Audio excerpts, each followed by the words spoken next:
Hello everyone, बहुत बहुत स्वागत है आपका हमारे वन शॉट रिवीजन में, और वो भी हमारे चैप्टर नंबर 6 का। Chapter 6 audit in an automated environment. अब है तो शानदार।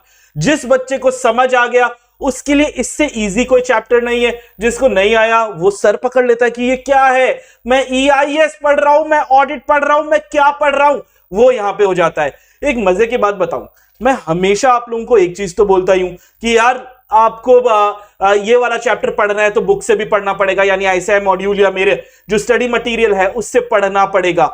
चैप्टर 6, चैप्टर 7, चैप्टर 8 की स्ट्रैटेजी एग्जाम में नंबर लाने की, बेटा वन शॉट देख के चले जा। इसमें जितना तेरे को आता है ना वहीं पे नंबर आ जाएंगे। तो देखो, ऐसा हर जगह मैं नहीं बोलता कि यार यहां पे तो ज्यादा मेहनत करनी पड़ेगी, बिना मेहनत नंबर नहीं आएंगे। नहीं है, ऐसी भी जगह है जहां पे थोड़ी कम मेहनत करके, थोड़ा स्मार्टली खेलकर है ना, आप अपना समय भी बचा सकते हो और एग्जाम में नंबर भी ला सकते हो।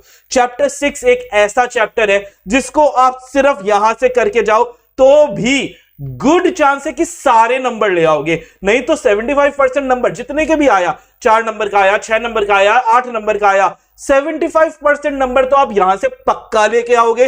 There is a very very good chance कि आप 100% नंबर भी यहां पर ला सकते हो। तो बेटा ये वाला वन शॉट जो है ना आपके लिए हो जाता है एक बहुत ही ज्यादा इंपॉर्टेंट चैप्टर है 6। आइए एक बार लिख देता हूं मैं कि यार ये ICI का हमारा चैप्टर 6 है। चैप्टर 6 का वन शॉट। अभी तक क्या क्या वन शॉट आप देख चुके हो? 10, 5, 1, 2, 3 और ये है 6। सबसे पहले यार audit in an automated environment, topic वॉपिक जानने से पहले हमें यह जानना जरूरी है यहां पे हम पढ़ने क्या वाले हैं। आज की दुनिया ऐसी है जहां पे सारी चीजें कंप्यूटर पे ही होती है, या अगर पूरी तरीके से कंप्यूटर पे ना भी हो तो भी कंप्यूटर का सपोर्ट लेकर, कंप्यूटर का यूज करके हम उसको करते हैं। तो अगर कंप्यूटर पे ही कर रहे हो यानी सब कुछ ऑटोमेटिक है, वो भी हम यहां पे देखेंगे। सर ऐसी चीजों का हम कैसे ऑडिट करें, या सर पूर्ण तरीके से पूर्णता ऑटोमेटिक नहीं है, कंप्यूटर का भी यूज कर रहे हैं, इंसानों का भी यूज कर रहे हैं, यानी थोड़ा मैनुअल है थोड़ा ऑटोमेटिक है। तो यहां पे हम कैसे ऑडिट करेंगे, क्या रिस्क हो सकता है यहां पे, ये भी समझेंगे। तो कंप्यूटर रिलेटेड थोड़ा सा चैप्टर है जिसमें ऑडिटर की क्या भूमिका रहेगी वो हम पढ़ने वाले हैं। टॉपिक्स क्या क्या है? Audit in an automated environment का मतलब क्या है? Reference of IT, relevance not reference. IT कितना रेलेवेंट है ऑडिट के लिए? क्या हर ऑडिट में IT की जरूरत पड़ेगी? हम खुद सॉफ्टवेयर लेके जाएं या नहीं जाएं? रिस्क क्या क्या है? और जब भी रिस्क आता है तो यार हमसे पहले तो मैनेजमेंट के लिए रिस्क होगा, तो मैनेजमेंट क्या लगा देती है? कंट्रोल लगा देती है। तो उन रिस्क के बारे में बात करेंगे और उनसे रिलेटेड क्या क्या कंट्रोल है उनके बारे में बात करेंगे। टेस्टिंग कैसे करें? सर IT है तो हम ऑडिट में क्या तरीके को यूज करें?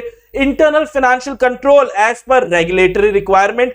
डेटा एनालिटिक्स फॉर ऑडिट, ये तो यार बुक से पढ़ना है, ठीक है। Data is the new oil, ये बकवास हल्का सा है। एंड असेस एंड रिपोर्ट, ये तो है ही नहीं एग्जाम में, इसके बारे में तो कुछ आता नहीं है। ये ओनली फ्रॉम बुक में क्या पढ़ोगे? एक चीज पढ़ोगे, data is the new oil, ठीक है। अच्छा जी, फिर IFC के बारे में सर चैप्टर 4 में भी पढ़ेंगे हम, इसमें एंड में यहां पे भी पढ़ लेंगे। मेन तो भाई ये जो ऊपर वाले टॉपिक्स है ना, मेन तो ये हैं, ठीक है, मेन टॉपिक्स। तो एग्जाम में सवाल आने की संभावना भी इन टॉपिक्स में से है, ऑल्सो इन चैप्टर 4, ठीक है। तो ये वहां पर भी आप डिटेल में देख ही सकते हो। तो यहां पे नहीं, ये मैंने किसके लिख दिया? टेस्टिंग मेथड, अरे गलत लिख दिया। टेस्टिंग मेथड चैप्टर 4 के नहीं है सर, टेस्टिंग मेथड तो इसी का है। तो चैप्टर 4 में क्या है सर? चैप्टर 4 में ये कितना अच्छा लगता है ना बेटा, बिना कट फट के यहां पे उठ के आ गए, ठीक है। आ जाओ सर। बिजनेस एनवायरनमेंट, व्यापारिक परिदृश्य एक हमारा है जहां पे ऑटोमेटेड एनवायरनमेंट क्या है, ठीक है। ऑटोमेटेड, ये बिजनेस एनवायरनमेंट नहीं, ये ऑटोमेटेड बिजनेस एनवायरनमेंट की बात कर रहा है। ऑटोमेटेड जब वर्ड आ गया तो एक ऐसा व्यापार जहां पे व्यापार की 4 चीजें, जहां पर व्यापार की चार चीजें। कौन सी चीजें सर? व्यापार में जो भी प्रोसेस है या व्यापारिक जो भी कार्य है, ऑपरेशन है, या व्यापार की जो अकाउंटिंग है, या ये गलत है, ये इसको हटाओ, ये गलत है, या व्यापार का डिसीजन मेकिंग, या व्यापार का डिसीजन, ठीक है, या व्यापार का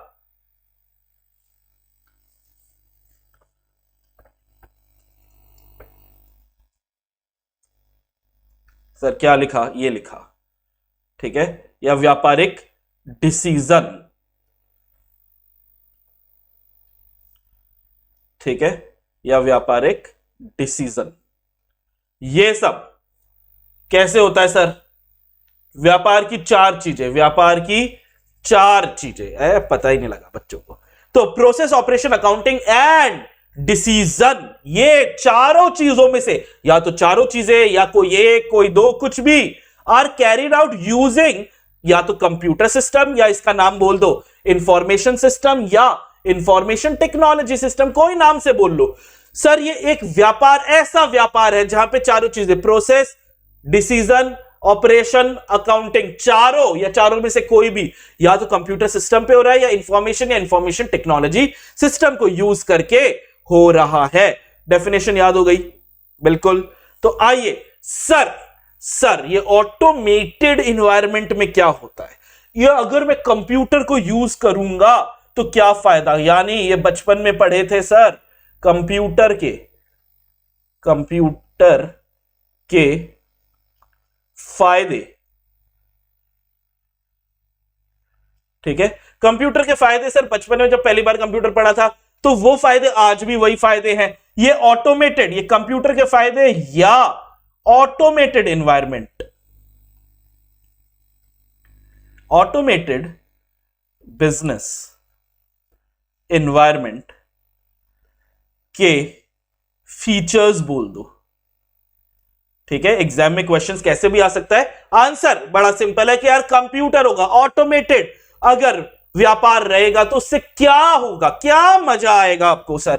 तो सर मजा ये आएगा हमको कि हमारे व्यापार जो है ना, ऑपरेशंस जो है वो जल्दी जल्दी हो जाएंगे, जल्दी काम हो जाएगा, या प्रोसेसिंग, जो डेटा की प्रोसेसिंग है, ठीक है, या कंप्यूटेशन है, वो एक्यूरेटली हो जाएगा, बहुत अच्छे तरीके से सिक्योरिटी और कंट्रोल लगेंगे, इंसानी गलती होने के चांसेस कम है, लेटेस्ट इंफॉर्मेशन मिलेगी, लार्ज वॉल्यूम ऑफ ट्रांजैक्शन से हम डरेंगे नहीं सर, हजारों करोड़ों ट्रांजैक्शन हो तो भी हम नहीं डरेंगे। और कनेक्टिविटी एंड नेटवर्किंग की सर, मैं अगर विदेश हूं, मैं कहीं हूं, कैसे भी हूं, मैं एकदम अपने मोबाइल पे ये सारी चीजें देख सकता हूं। ये सब ऑटोमेटेड एनवायरनमेंट है तभी पॉसिबल है, नहीं तो बुक्स अगर फिजिकल एनवायरनमेंट में होती तो जाओ वहां पे जाके चेक करो, वहां पे आग लग गई तो कोई बात नहीं, अब वहां से आग से निकालो, ये सारी दिक्कतें हो जाती है। लेकिन क्योंकि कंप्यूटर है ये दिक्कतें नहीं होगी। सुनो बेटा, आंसर इजी है। इस चैप्टर में नंबर पता है कहां गवाओगे? अगर तुमको क्वेश्चन नहीं समझ में आया कि ये पूछ क्या रहा है, क्वेश्चन को हमेशा मैं बोल रहा हूं ऑडिट में नंबर लाने के तरीके क्या, क्वेश्चन 2 बार 3 बार 4 बार पढ़ो ध्यान से, बहुत हल्के हल्के धीरे धीरे, ताकि एग्जामिनर आपको परेशान नहीं करे। लेकिन क्वेश्चन पढ़ना जरूरी है, तब कहीं जाके उसका आंसर सही लिखोगे, नहीं तो क्वेश्चन कुछ और कह रहा है, आंसर कुछ और लिख रहे हो, कहीं पे निगाहें, कहीं पे निशाना। तो आ जाओ, कंप्यूटर के फीचर, ऑटोमेटेड एनवायरनमेंट के फीचर। सर क्यों इतने खुश हो? ऐसे बेटा, ये चैप्टर बड़ा छोटा सा है, ये चैप्टर इतना छोटा सा है कि मेरे को ऐसे वन शॉट लाने में भी थोड़ा अच्छा नहीं लग रहा, लेकिन चलो ठीक है। मेरे को एक बात बताओ यार, मैं एक हलवाई के दुकान पर, छोटा हलवाई है, हलवाई के जो समोसे उसके भयंकर चलते, छोटा सा है, दुकान लेके बैठा है, ठीक है, एकदम तौलिया वौलिया बांध के समोसे तल रहा है, कुछ ऑटोमेटिक नहीं है, कैश लेता है, पेटीएम तक का इस्तेमाल नहीं करता, कैश लेता है और समोसा हाथ में दे देता है, ये लो गरम गरम समोसा खा लो, और चटनी भी दे दिया। शायद क्योंकि उसने ऑटोमेशन कुछ नहीं कर रखा, करोड़ों का टर्नओवर होगा। क्या मेरा आईटी जरूरी है ऑडिट में? मैं कंप्यूटर लेके पहुंच गया, सर मैं ऑडिट करने आया हूं आपकी, ठीक है, कंप्यूटर सॉफ्टवेयर खोल रखा है आपने, बुक्स ऑफ अकाउंट्स दिखाइए, ये देखिए पर्ची दिख रही है, हाँ, ये पर्ची है, दिन के कितने समोसे, कितना तेल लगता है, ठीक है, कितना भट्टी में कितने और भी चीजें लगती होंगी, नमक लगता है, मसाले लगते हैं, आलू आलू लगता है, ठीक है, मैदा मैदा भी लगता है क्या, समोसे मैदे के बनते हैं क्या, पता नहीं, जिसके भी बनते हैं, ठीक है, वो सब चीजें कि देखो इतना तेल लगा है, इतने लोग लगे हैं, इतना, ये सब चीजें लगाए, ऑडिट कर लो। सर मैं तो कंप्यूटर लाया हूं। तो सर कंप्यूटर है ना, वापस ले जाओ, हमारे व्यापार में कंप्यूटर की जरूरत नहीं है। बिल्कुल बेटा, ऐसे व्यापार हैं। तो क्या सवाल, ये कहानी क्यों बोली कि क्या हर जगह आईटी रेलेवेंट होगा ऑडिट के लिए? नहीं सर, ऐसा जरूरी नहीं है। बहुत ऐसे व्यापार हैं जहां पे आईटी बिल्कुल भी रेलेवेंट नहीं है, इररेलेवेंट है। तो सर मुझे कैसे पता लगेगा? तो सर पहले इसीलिए तो बोला है, जब भी आप कोई भी ऑडिट क्लाइंट को एक्सेप्ट करते हो तो आपको क्या करना है यार, आप उस क्लाइंट की अंडरस्टैंडिंग लेते हो। हम पिछले चैप्टर्स में यही पढ़ के आए हैं। 315 भी आपको यही चिल्ला चिल्ला के पागल हो गया 315 कि sir identify and assess the ROM through understanding the entity and it's environment. मतलब बिना अंडरस्टैंडिंग लिए एंटिटी के तो सर बकवास है, आपको समझ ही नहीं आएगा, सब बकवास है सर। तो यार हम जब अंडरस्टैंडिंग ले रहे हैं ना, जब हम 315 में ठीक है, जब हम ऐसे 315 में एंटिटी की अंडरस्टैंडिंग ले रहे हैं,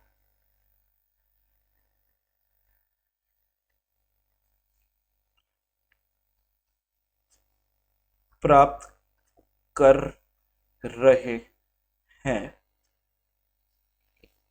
तभी ये चेक करना होगा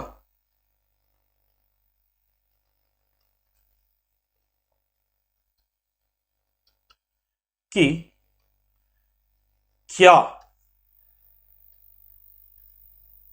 इस एंटिटी की ऑडिट में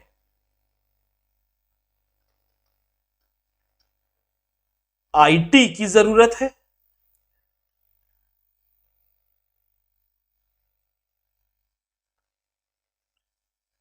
ठीक है, सवाल समझ में आ गया तो जवाब इजी होगा। तो देखो, अगर कंपनी आईटी को यूज करती है तो कंपनी को बेनिफिट मिलता है, company derive benefit from the use of IT system. क्यों सर, क्या बेनिफिट है? सर बहुत सारे बिजनेस के ऑपरेशंस और एक्टिविटीज जो है ना, वो उनको सपोर्ट मिल जाता है, उनको मदद मिल जाती है। और IT system automation makes operation more accurate, reliable, effective, efficient. कि सर आईटी होगा तो एक्यूरेट, रिलायबल, ठीक है, इफेक्टिव एंड एफएनएफ हो ही जाएगा। लेकिन सर मैंने सुना है कि जब भी हर चीज के दो पहलू होते हैं, मैंने ये ज्ञान बहुत सुना है सर लाइफ में कि हर every coin has two sides, हर सिक्के के दो पहलू होते हैं, अगर कुछ अच्छा है तो बुरा भी होता ही होता है। ऐसी बातें मैंने बचपन में सुनी है। तो सर बिल्कुल सही सुनी है, अगर एक्यूरेट, रिलायबल, इफेक्टिव, एफिशिएंट है तो साथ में दिक्कतें भी तो आती है, नए प्रकार के रिस्क भी आते हैं। अगर कंप्यूटर नहीं होता तो आजकल होता है ना बेटा, अभी तुम्हारे लेक्चर से ठीक पहले एक है ना मिस अमायरा का मेरे पास फ्रेंडशिप रिक्वेस्ट आई थी।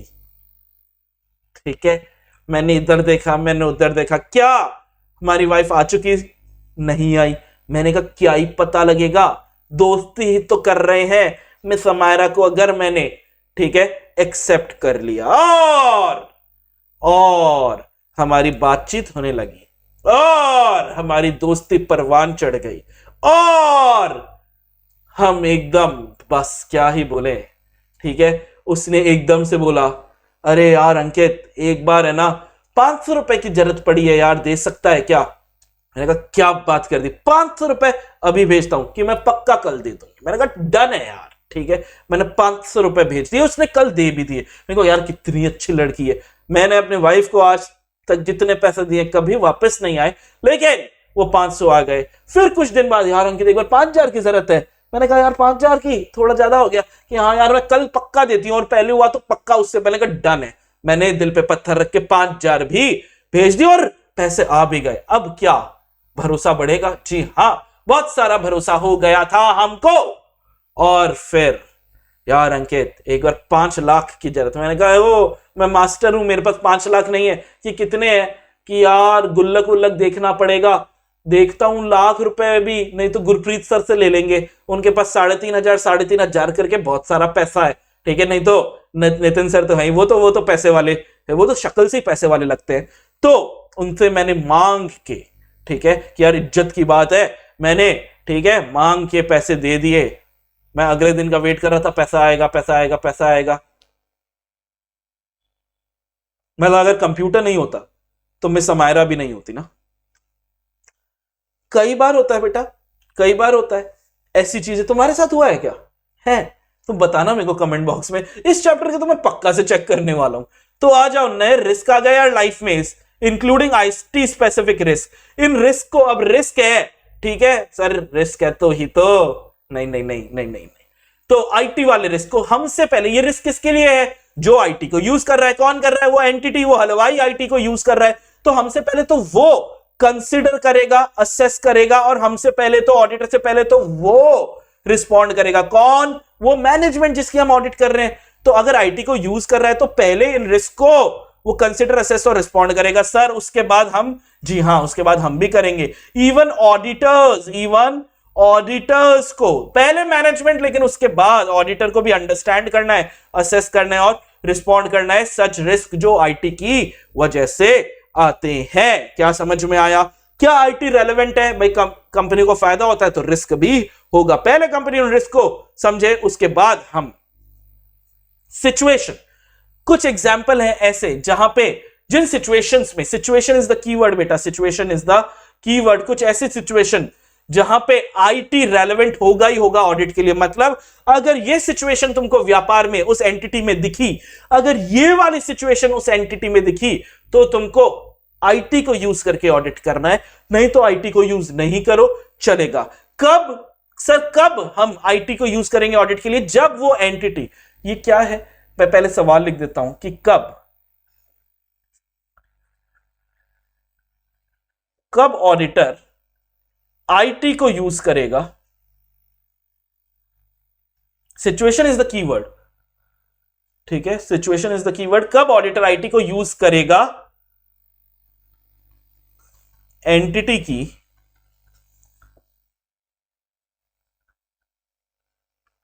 ऑडिट में, ठीक है, एंटिटी की ऑडिट में कब ऑडिटर आईटी की यूज करेगा? सीधा जवाब क्या है?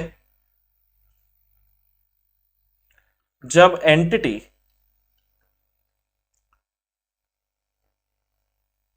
खुद आईटी को यूज करती है।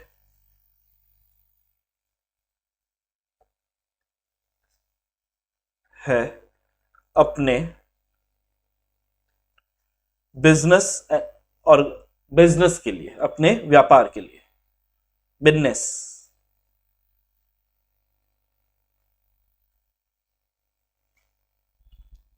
अपने व्यापार के लिए, अपने बिजनेस के लिए। जब हमारा क्लाइंट ही आईटी को यूज करेगा तो हमको तो उसकी ऑडिट के लिए आईटी को यूज करना ही पड़ेगा ना। आई होप समझ में आ रहा है। सर मुझे कैसे पता लगेगा कि उसने आईटी का यूज किया है? अगर वो ईआरपी वगैरह यूज कर रहा है, एंटरप्राइज रिसोर्स प्लानिंग, जी हां, अगर वो ईआरपी वगैरह यूज कर रहा है, तो अगर increase use of system application software in the business है, बहुत ज्यादा सॉफ्टवेयर यूज कर रहा है, या सर वो मल्टीपल सिस्टम्स एंड नेटवर्क्स को यूज कर रहा है, ठीक है, तो मतलब सर उसने राउटर लगा रखा है, उसने एक्सटेंडर्स लगा रखे हैं, वो टैब भी यूज कर रहा है सर, वो कम लैपटॉप भी यूज कर रहा है, वो पीओएस मशीन वगैरह भी यूज कर रहा है पेमेंट लेने के लिए, ठीक है, तो सर अगर कॉम्प्लेक्सिटी ऑफ ट्रांजैक्शन इंक्रीज हो जाती है तो आईटी को यूज कर रहा है। सर अगर वो टेलीकम्युनिकेशन या ई कॉमर्स जैसा व्यापार करता है, जब हाईटेक है नेचर ऑफ व्यापार, तब हमको ऑडिट के लिए भी आईटी की जरूरत पड़ेगी। सर वो इंश्योरेंस या बैंक, रेलवे जैसा व्यापार कर रहा है जहां पर वॉल्यूम ऑफ ट्रांजैक्शन बहुत ज्यादा होते हैं, सर कई बार कंपनी की पॉलिसीज होती है, go green, example go green की, हम कुछ भी पर्ची वर्ची पेपर का यूज ही नहीं करेंगे, पेड़ बचाओ, पेड़ लगाओ, पेड़ बचाओ, वो है, तो कंपनी की पॉलिसी है। तब जब वो खुद ही आईटी को यूज कर रहा है तो हम भी करेंगे। जब कई बार कोई ना कोई रूल रेगुलेशन जैसे companies act, internal financial control, IT act जैसे कानून बोल देते कि आईटी का यूज करना ही पड़ेगा, तो ऑडिट में भी आईटी का यूज करेंगे ही। जब कोई इंटरनेशनल स्टैंडर्ड ऑर्गेनाइजेशन या ऐसे 315 जैसे ऐसे बोलते हैं कि आईटी डेटा इलेक्ट्रॉनिक फॉर्मेट में है और ये है, तब हमको भी आईटी को यूज करना है ऑडिट के लिए। या अगर आप ऑडिट की एफएनएफ को इंक्रीज करना चाहते हो तो आईटी का इस्तेमाल करो। सर 8 है, कुछ है याद करने? जी हाँ, कुछ है, याद करने पड़ेंगे। डनाडन डनाडन इजी है। और अगर ऐसा नहीं है, इनमें से सर एक भी चीज नहीं मिली, तो आप भी आईटी को मत इस्तेमाल करो, क्योंकि आपका जो क्लाइंट है, जो एंटिटी है, वो खुद आईटी का इस्तेमाल नहीं कर रहा है। सर सर सर रिस्क है, रिस्क है तो मैनेजमेंट ने रिस्क पहले मैनेजमेंट ने समझा होगा, रिस्पॉन्ड किया होगा। और रिस्पॉन्ड कैसे किया होगा? कंट्रोल लगाया होगा। तो क्या रिस्क होते हैं और क्या कंट्रोल लगता है ऑटोमेटेड एनवायरनमेंट में, इसको हमसे पहले मैनेजमेंट ने क्या किया होगा? अंडरस्टैंड और डॉक्यूमेंट किया होगा। ठीक है, क्या क्या रिस्क हो सकते हैं सर कंप्यूटर की वजह से? मतलब अगर कंप्यूटर ही नहीं होता तो ये रिस्क भी नहीं होते। ठीक है, तो ये रिस्क को पहले हमको समझना है। अभी रिस्क क्या है ये नहीं, पहले हम रिस्क को हमको आइडेंटिफाई करना है ना, तो किन पैरामीटर्स पे रिस्क को आइडेंटिफाई करेंगे? टॉपिक क्या है? किन फैक्टर्स या पैरामीटर्स पर रिस्क को समझेंगे। अभी रिस्क क्या है ये नहीं पता, रिस्क को समझने के लिए क्या पैरामीटर्स है? रिस्क को समझने के लिए क्या पैरामीटर्स है? ठीक है, तो सर जब हम रिस्क को ढूंढना चाह रहे हैं तो मैं देख रहा हूं वन और मोर एप्लीकेशन सिस्टम, कितने कंप्यूटर लगा रखे हैं, कौन कौन से हैं वो, किस तरीके के इंफॉर्मेशन सिस्टम को यूज किया जा रहा है। फिर क्या वो फाइनेंशियल नेचर के सर अकाउंटिंग के लिए है या नॉन फाइनेंशियल के लिए? नहीं सर, कैमरे वैमरे भी लगाए हैं। ठीक है, ये समोसे भी है ना मशीन से बना रहा है सर, ऑटोमेटेड हो रखा है। ठीक है, ताकि सही अमाउंट ऑफ नमक जाए, तेल जाए, सब कुछ ऐसा है। तो उनका पर्पस क्या है उन सिस्टम्स का? सर क्या वो लोकल है या ग्लोबल है? मतलब कि सर उसने सब सर्वर वर्वर जो भी है वो एक ही जगह लगा रखे हैं या कई जगह सर फ्रेंचाइजियां बांट रखी है हर जगह। आजकल हम देख रहे हैं ना कि मैकडॉनल्ड जैसे कई सारे ये QSR क्विक सर्विस रेस्टोरेंट खुल गए हैं, सब अपनी फ्रेंचाइजियां बेच रहे हैं, लेकिन आपको टेस्ट एक जैसा मिलेगा। क्यों? क्योंकि सर वो सेंट्रली ग्लोबल है, लेकिन सेंट्रली वो मॉनिटर हो रहा है, तो लोकेशन किधर है। फिर सर क्या कंप्यूटर को यूज करते हैं या क्लाउड को यूज करते हैं या क्लाइंट सर्वर बेस की लॉगिन का सेटअप है, आर्किटेक्चर किस तरीके का है आईटी सिस्टम का, फंक्शंस क्या है उनका और उनके रिस्क क्या है, वर्जन वगैरह हम चेक करते हैं, तुम अपडेट करते रहते हो एप्स के वर्जन। फिर मल्टीपल एंट्रीज एंड एग्जिट की कोई भी आके कोई भी डेटा इसमें से डाल सकता है, ले जा सकता है। इंटरफेस कैसे, हमको अगर सिस्टम से इंटरेक्ट करना है, मतलब कोई जानकारी डालनी है या निकालनी है तो कोई भी कैसे भी डाल सकता है क्या? कोई पासवर्ड नहीं है क्या? ये चेक करना है। इन हाउस या पैकेज है, आउटसोर्स कितना किया है काम कि बाहरी लोगों को दिया है, कंपनी के एंटिटी के चीफ इंफॉर्मेशन ऑफिसर जैसे की पर्संस कौन कौन है, इनको इन पैरामीटर्स को चेक करूंगा और इसके हिसाब से मैं देखूंगा कि क्या रिस्क है या नहीं है। इन पैरामीटर्स के हिसाब से देखकर मैं ये जानने की कोशिश करूंगा कि रिस्क है या नहीं है, इनसे मेरे को पता लगेगा। अब क्या क्या रिस्क हो सकते हैं? टॉपिक क्या है? क्या रिस्क्स हो सकते हैं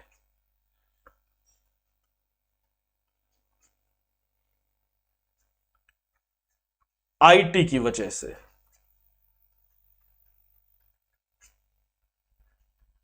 आईटी की वजह से मतलब अगर आईटी होता नहीं होता, मतलब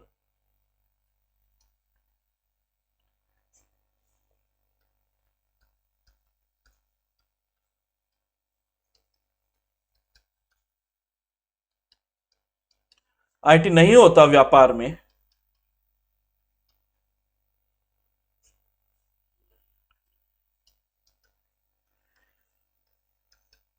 तो ये रिस्क भी नहीं होते।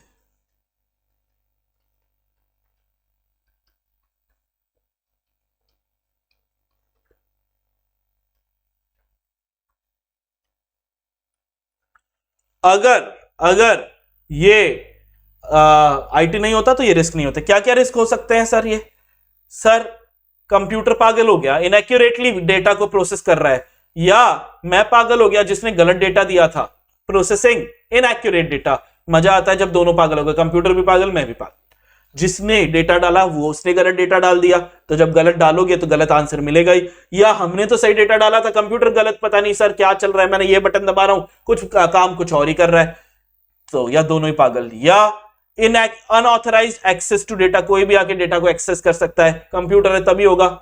डेटा डायरेक्ट डेटा चेंजेस, कोई भी आके डेटा में बदलाव कर सकता है। एक्सेस या प्रिविलेज या सुपर यूजर है कि उनको सबके पासवर्ड पता है।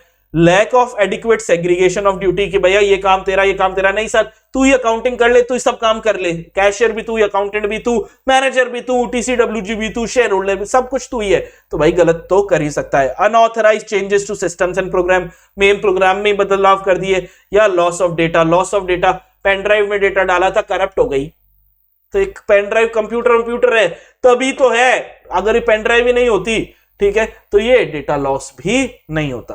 तो कंप्यूटर की वजह से बेटा ये वाले जो रिस्क है ना ये हो सकते हैं। मतलब अगर कंप्यूटर नहीं होता तो ये वाले ऑटोमेटेड एनवायरनमेंट नहीं होता तो ये रिस्क भी नहीं होते।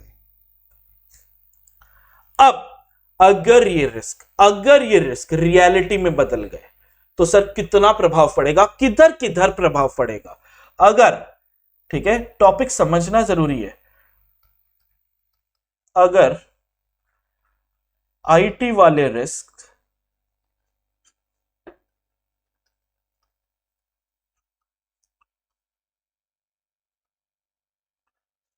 रियलिटी में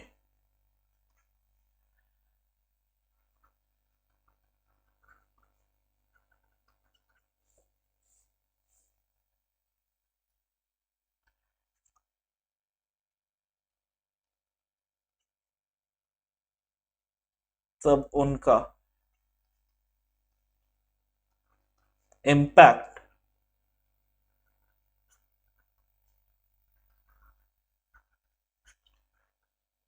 कहां कहां होगा। कि अगर ये आईटी वाले, जो अभी पिछले पेज पे हमने आईटी के रिस्क पढ़े थे, अगर ये रिस्क रियलिटी में बदल गए तो इसका किधर किधर प्रभाव पड़ेगा। तो सर स्टेज 3 पे प्रभाव पड़ेगा, सर स्टेज 2 पे प्रभाव पड़ेगा, sir audit report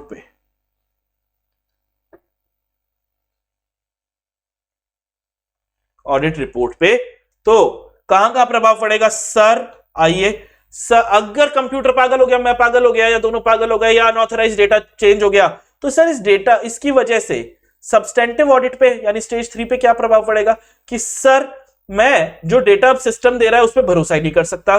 can not rely on data obtain from system का जो बाकी का डेटा है और जो रिपोर्ट सिस्टम जनरेट कर रहा है उसको डिटेल में कंप्लीटनेस एंड एक्यूरेसी के लिए चेक करना पड़ेगा, और ज्यादा ऑडिट एविडेंस की जरूरत होगी, मतलब और ऑडिट प्रोसीजर लगाने पड़ेंगे। और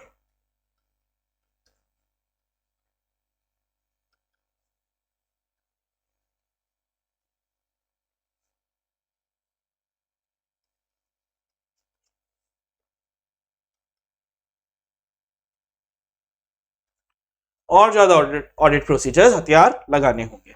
ये तो फाइनल रिपोर्ट से पहले की है कि सर हम सिस्टम के डेटा वेटा पे भरोसा नहीं कर सकते। अगर मैं कैमरा वैमरा लगा रहा हूं, उसमें वायरस आ गया है, वो रिकॉर्डिंग ठीक से नहीं कर रहा, तो हमारे कंट्रोल्स पर क्या प्रभाव पड़ेगा कि सर हम जो एंटिटी के ऑटोमेटेड कंट्रोल्स हैं या सिस्टम की कैलकुलेशन है या अकाउंटिंग प्रोसीजर है उन पे भरोसा नहीं कर सकते। ऐसे कंट्रोल जो आईटी डिपेंडेंट है, मैनुअल कंट्रोल, एक गार्ड लगा रखा है जो आईटी यानी स्क्रीन वगैरह देख रहा है, जो ऑटोमेटेड है, अब अगर वायरस आ गया है तो वो स्क्रीन वगैरह काम ही नहीं करेगी, तो ये इंसान पे भी हम भरोसा नहीं कर सकते कि अपना काम सही से कर रहा है इस चौकीदार पर। तो can not rely on IT dependent manual control. System के डेटा और रिपोर्ट को और ज्यादा डिटेल में चेक करना पड़ेगा, कंप्लीटनेस एक्यूरेसी से, और ज्यादा ऑडिट वर्क की जरूरत पड़ेगी। और हमारे ऑडिटर की जो रिपोर्ट है उस पे सर अब ये गलतियों को आप पहले टीसीडब्ल्यूजी को बताओ, और अगर वो फिर भी नहीं सुधार पाए तो ऐसे 705 के हिसाब से आप मॉडिफाई कर दो, आप गलत ऑडिट रिपोर्ट दे दो कि सब कुछ यहां पे गड़बड़ चल रही है। अब सर आईटी के रिस्क है, तो आईटी से संबंधित ही कंट्रोल भी तो होने चाहिए। एक जनरल कंट्रोल्स भी होते हैं, आईटी से संबंधित कंट्रोल। ठीक है, types of control in automated environment, यानी ये क्या है, आईटी से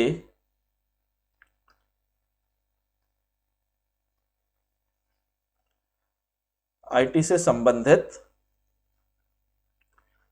कंट्रोल। उदय, कंट्रोल आईटी वाले कंट्रोल तीन तरीके के होते हैं बेटा। एक तो जनरल आईटी कंट्रोल, जिनको या तो हम जनरल आईटी कंट्रोल बोलते हैं, या परवेसिव कंट्रोल बोलते हैं, या इनडायरेक्ट। ये करेक्ट इनकरेक्ट नहीं, एमसीक्यू में आ सकता है ये, एमसीक्यू में कि जनरल आईटी कंट्रोल्स को और किस नाम से जाना जाता है, एक सही दे देंगे बाकी तीन गलत दे देंगे। ठीक है, तो general IT control, pervasive control या इनडायरेक्ट कंट्रोल नाम से इन्हें जाना जाता है। एक तो ये सबसे तगड़े कंट्रोल होते हैं। दूसरा एप्लीकेशन कंट्रोल, और तीसरा आईटी पे डिपेंडेंट मैनुअल कंट्रोल, आईटी पे निर्भर जो मैनुअल है। जनरल आईटी कंट्रोल्स क्या होते हैं सर, ये वो पॉलिसीज एंड प्रोसीजर्स हैं जो कई सारे एप्लीकेशंस पे लगते हैं, और इफेक्टिव फंक्शन हमारे एप्लीकेशन कंट्रोल सही से काम करे, ये फिजिकल कंट्रोल है। ये ताला चाबी, आज जैसे लैपटॉप है, मैंने लैपटॉप पे ताला लगा दिया, फिजिकल ताला लगा दिया, ठीक है, ये क्या, एक जनरल आईटी कंट्रोल है। ये सॉफ्टवेयर वाला नहीं, ये हार्डवेयर कंट्रोल्स है। ये मेन फ्रेम मिनी फ्रेम दोनों पे लगते हैं, मतलब छोटे कंप्यूटर बड़े कंप्यूटर सब पे लगते हैं। अगर ये ताले होंगे तो इंफॉर्मेशन की इंटेग्रिटी बरकरार रहेगी, कोई भी, ठीक है, असामाजिक तत्व जो है वो हमारी जानकारियों से छेड़खानी नहीं कर सकता, हमारा डेटा सिक्योर रहेगा। और जनरली कंट्रोल्स किस किस पे रहते हैं, हमारे डेटा सेंटर जहां पे भी डेटा रखते हैं, या नेटवर्क ऑपरेशंस, ठीक है, सर्वर्स पे देखा करो ताला चाबी लगा हुआ होता है, कई बार तुमने देखा होगा। या कोई भी हमारे प्रोग्राम्स को बदलाव नहीं कर सकता, सिक्योरिटी, एक्सेस सिक्योरिटी पे ही रहता है। और कोई भी सॉफ्टवेयर का खरीदना, डेवलप करना और मेंटेन करने पे, एप्लीकेशंस पे भी ये कंट्रोल लागू रहते हैं कि हर कोई इन चीजों को नहीं कर सकता। ये जनरल है, ये फिजिकल कंट्रोल्स है, ये इंप्लीमेंट करते हैं हम ताकि आईटी वाले रिस्क को हम क्या कर सके, मिटिगेट कर सके। Applied commonly across IT system, application process and business process पे हम ये कंट्रोल्स लगाते हैं। ये जनरल आईटी कंट्रोल है, ये तगड़े होंगे तो बहुत अच्छे चांसेस हैं बेटा कि हमारे सॉफ्टवेयर ये हार्डवेयर कंट्रोल है तो हमारे सॉफ्टवेयर कंट्रोल सही से काम करे, अगर आपके हार्डवेयर जो है वो सही से काम कर रहे हैं। उसके बाद दूसरा कंट्रोल है भाई एप्लीकेशन कंट्रोल, ये सॉफ्टवेयर कंट्रोल हो गए। ठीक है, जनरल आईटी कंट्रोल को अगर मैं मेरी लैंग्वेज में बोलूं तो मैं इनको हार्डवेयर कंट्रोल्स बोलता हूं।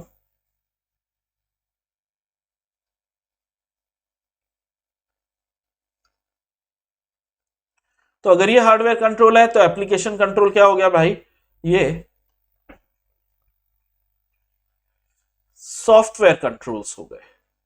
ये क्या हो गए, सॉफ्टवेयर कंट्रोल। अब सॉफ्टवेयर बेटा तुम लोग मोबाइल पे अंगूठा लगाते हो, अब अंगूठा लगाना is a manual thing, right, लेकिन वो अंगूठा जो सॉफ्टवेयर पे लग रहा है that is a automated thing.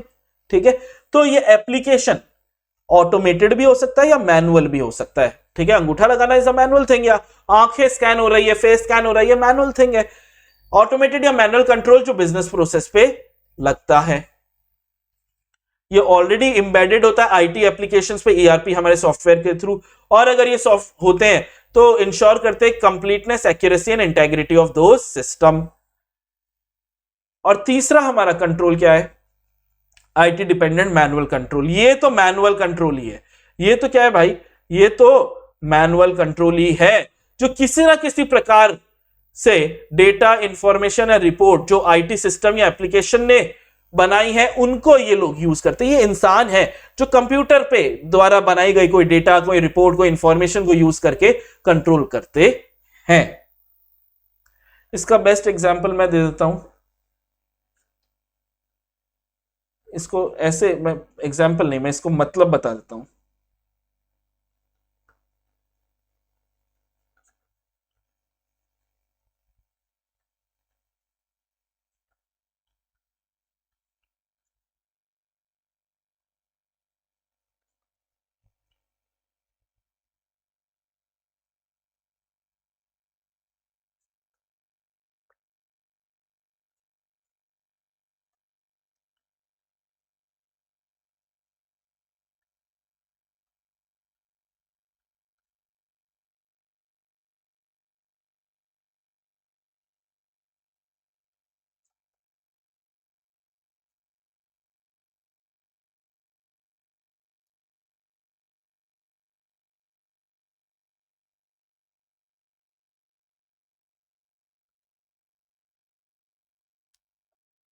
तो ये ऐसे इंसान है, मैनुअल है यानी इंसान है, जो आईटी द्वारा दिया गया डेटा, रिपोर्ट या इंफॉर्मेशन को किसी ना किसी प्रकार से यूज करते हैं ताकि ये रिस्क को रिड्यूस कर सके। इवन दो ये आईटी वाले कंट्रोल्स आर परफॉर्म्ड मैनुअली, इनका design effectiveness depend upon reliability of the source data. मतलब जिस डेटा पे ये भरोसा कर रहे हैं वो रिलायबल होना चाहिए, वही डेटा करप्ट निकला तो इन्होंने जो भी काम किया वो तो गलत हो ही जाएगा। आया समझ में? ठीक है। ड्यू टू इंटरनेट ने inherent, due to inherent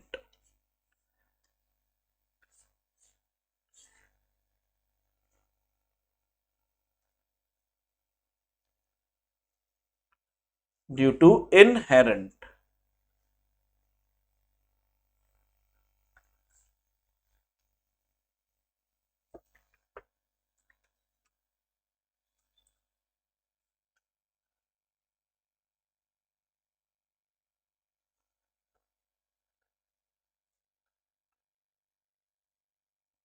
due to inherent dependency of IT,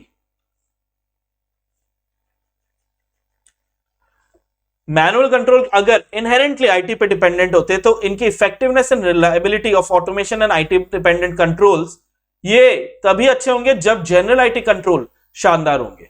अगर कोई की सर वही मैं बोलता हूं ना, हमेशा परिंदा पर नहीं मार सकता, तब आपके कंट्रोल जनरल आईटी कंट्रोल इतने तगड़े होने चाहिए ताकि परिंदा भी पर नहीं मार सके।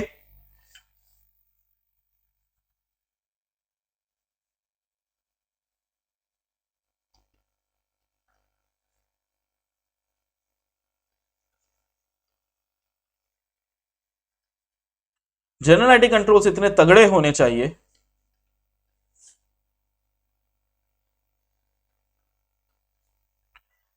कि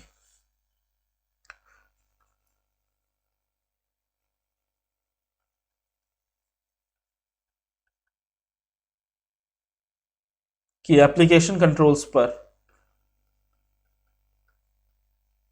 परिंदा, अरे बाप रे, शायद लाइफ में मैंने पहली बार परिंदा लिखा है, परिंदा भी पर ना मार सके।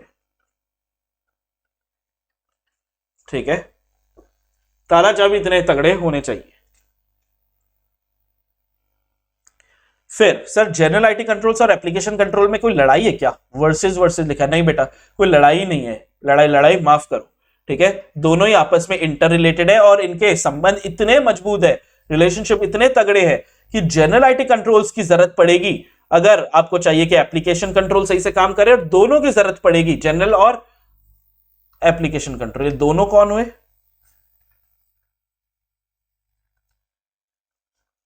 जनरल आईटी कंट्रोल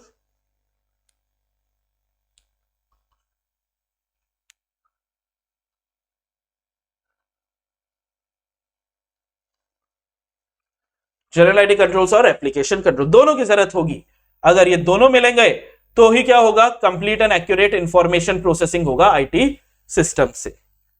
नेक्स्ट आता है सर मैं एज अ ऑडिटर क्या करूं? बेटा कंट्रोल्स की टेस्टिंग हो रही है, कंट्रोल्स की टेस्टिंग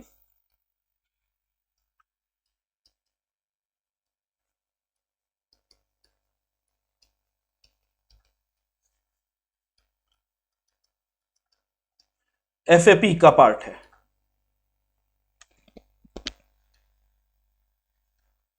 ना, फर्दर ऑडिट प्रोसीजर का पार्ट है। तो फर्दर ऑडिट प्रोसीजर अगर है तो इसके हथियार तो हमें पता ही है, inquiry, inspection, observation and reperformance.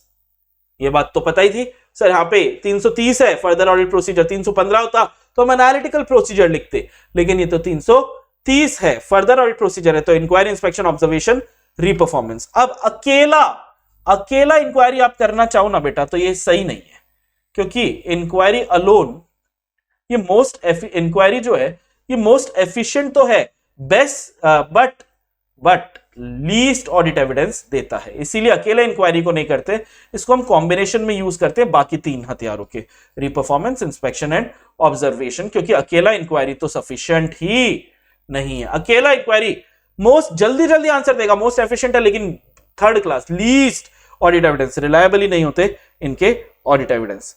अकेला अगर तुमने रीपरफॉर्मेंस किया तो भाई मोस्ट इफेक्टिव है, बेस्ट ऑडिट एविडेंस भी देगा, लेकिन रीपरफॉर्मेंस करने में इतना टाइम लग जाएगा कि ऑडिट ही खत्म हो जाए। But time consuming, least efficient है, बहुत टाइम लगता है। तो सर बेस्ट क्या है? सर बेस्ट है इंस्पेक्शन करो और इंक्वायरी करो, ये मोस्ट एफएनएफ है।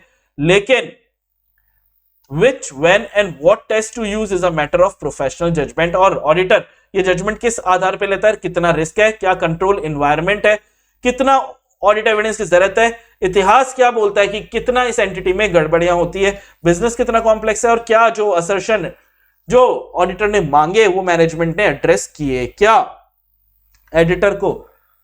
एडिटर ने ऑडिटर को डॉक्यूमेंट करना है टेस्ट, और अपनी बुद्धि भी लगानी है। डन? क्लियर? कॉमन मेथड क्या है सर? अब मैंने आपको बोला सबसे पहले आप स्टार्ट करोगे, अंडरस्टैंडिंग ऑब्टेन करोगे, कैसे रीपरफॉर्म करूंगा, इंक्वायरी करूंगा, ऑब्जर्वेशन, इंस्पेक्शन। उसके बाद क्या करूंगा सर? मैं ऑब्जर्व करूंगा यूजर कैसे ट्रांजैक्शन को प्रोसेस करता है। फिर मैं क्या करूंगा सर? मैं इंस्पेक्ट करूंगा कॉन्फ़िगरेशंस। फिर मैं क्या करूंगा सर? मैं इंस्पेक्ट करूंगा सिस्टम के लॉग। फिर मैं क्या करूंगा सर? मैं इंस्पेक्ट करूंगा टेक्निकल मैनुअल। फिर मैं क्या करूंगा सर? टेस्ट चेक करूंगा, यानी नेगेटिव टेस्टिंग की अगर मैंने ये बटन दबाया तो जो एरर आना चाहिए वो एरर आ रहा है या नहीं। और फिर मैं क्या करूंगा सर? मैं वापस से रीपरफॉर्मेंस करूंगा रॉ सोर्स डेटा पे इंडिपेंडेंटली। जो फॉर्मूला एंटिटी ने लगाए वो मैं खुद लगाऊंगा, बिजनेस के रूल्स लगाऊंगा, और कंप्यूटर असिस्टेड ऑडिटिंग टेक्निक्स को भी मैं लगाऊंगा। तो पहले में रीपरफॉर्मेंस, आखिरी में रीपरफॉर्मेंस, बीच में इंस्पेक्ट ऑब्जर्व, ये आता है। फिर है सर इंटरनल फाइनेंशियल कंट्रोल। ये मैंने आपको बोला था सर ये हम चैप्टर 4 में भी पढ़ेंगे। तो इंटरनल फाइनेंशियल कंट्रोल्स जो है ये, इसकी डेफिनेशन हमारे कंपनीज एक्ट ने दी है। कंपनीज एक्ट के सेक्शन 134(5)(e) ने दी है कि क्या है सर? ये ऐसी पॉलिसीज प्रोसीजर है जिनको कंपनी लगाती है। ठीक है, क्यों लगाती है इंटरनल फाइनेंशियल कंट्रोल को? ताकि सर फाइनेंशियल रिपोर्टिंग जो है, जो आईटी को भी यूज कर रहा है, वो रिलायबल रहे, वो खुद लॉ रेगुलेशन को कंप्लाई करे, ऑपरेशन एफएनएफ एसेट्स की सेफगार्ड हो, और प्रिवेंट एंड डिटेक्ट कर सके फ्रॉड या एरर को। तो इंटरनल फाइनेंशियल कंट्रोल ये पॉलिसीज प्रोसीजर है जो ये पांचों चीजें करती है, और ये आईटी पे होगा तो आईटी पे ये चीजें होंगी। अब आईएफसी रिलेटेड चीजें कहां लिखी हुई है सर? एक तो मैंने अभी बताया 134(5)(e) में ये जिम्मेदारी किसकी? बोर्ड ऑफ डायरेक्टर की। और यहां पे मैंने बोल ही दिया कि सर चैप्टर 4 में आप चेक कर सकते हैं। साथ में 139(8) में भी है जो इंडिपेंडेंट डायरेक्टर को करना है, 177 जो ऑडिट कमेटी को करना है, 143(i) statutory auditor, and 858 companies accounts rule 2014 का जो बीओडी को करना है। बिल्कुल एग्जाम के लिए इंपॉर्टेंट नहीं है, डेफिनेशन इंपॉर्टेंट है, ये इंपॉर्टेंट नहीं है। मैं बोल रहा हूं ना, शॉर्टेस्ट 43 मिनट्स जिसमें बकवास होगी, ठीक है, 15-20 मिनट की, तो उसमें ये चैप्टर होता है। तो यार यहां पे कहां नंबर जाएंगे? समझ अगर आ गया, तुम एक काम करो, पहले वन शॉट देख लो और फिर बुक से कर लो। तो ये back questions are compulsory in this chapter. Back question से बहुत क्वेश्चन आते हैं। Back questions of ICAI module are compulsory. First, do from this one shot, then ICAI, then